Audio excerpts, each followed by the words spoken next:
Hello, good morning. तर सकाळी सकाळी वातावरण खूप छान होतं आणि ह्या आमच्या घरासमोर येईल कढीपत्त्याचं झाड. तर ते झाडं वगैरे थोडीशी तुम्हाला दाखवली आणि त्यानंतर मी आता किचनमध्ये आले, कारण डब्बा बनवायचा आहे. डब्यासाठी आता इकडे आज काय बनवायचं भाजीला हा मोठा प्रश्न होता, कारण तेच तेच खाऊन मुलं पण कंटाळले होते. मग आज मी टोमॅटोची चटणी बनवते.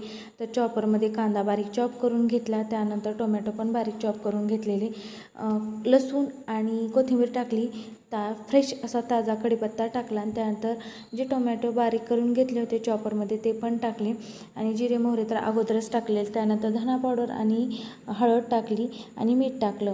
मस्तपैकी त्याला आता हलवून घेते आणि चांगलं तेलामध्ये तळलं की त्याच्यामध्ये शेंगदाण्याचं कूट टाकलं. आता छान असं याला शिजवून घेतलं तेल सुटेपर्यंत आणि त्याच्यामध्ये कोथिंबीर टाकून सगळं एकजीव करून ठेवलं.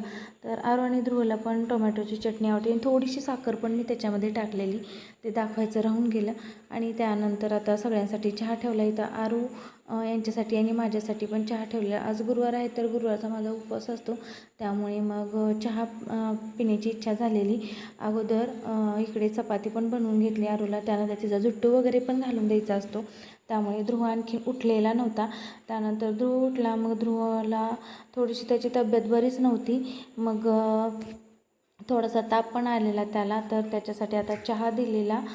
त्याने चहा आणि खारी खाल्ली. मी इकडे चहा प्यायचा होता, पण त्याच्या अगोदरच इकडे कढई जी आहे ती शेगडीवरती ठेवली, जेणेकरून शेंगदाणे पण चहा पिता पिता भाजता येतील या अनुषंगाने. तर इकडे आता शेंगदाणे पण छान मस्त भाजून घेते, कारण आज शेंगदाण्याचे लाडू वगैरे करून ठेवायचे आहेत. तर ध्रुवचा डब्बा वगैरे पॅक केला, पण मग मला तर त्याची तब्येत जराशी बरी वाटत नव्हती, त्यामुळे त्याला शाळेत वगैरे सोडलं नाही. इकडे माझी देवपूजा करून झाली आणि संध्याकाळी आता त्याला हॉस्पिटलमध्ये घेऊन जाते. हा आहे आजारी पेशंट, पण किती मस्ती करतोय बघा. ताप आलेले आहे तरी पण त्याची मस्ती चालूच आहे. हॉस्पिटलमध्ये त्याला नेऊन आणलं आणि गोळ्या औषधं वगैरे खायला दिली.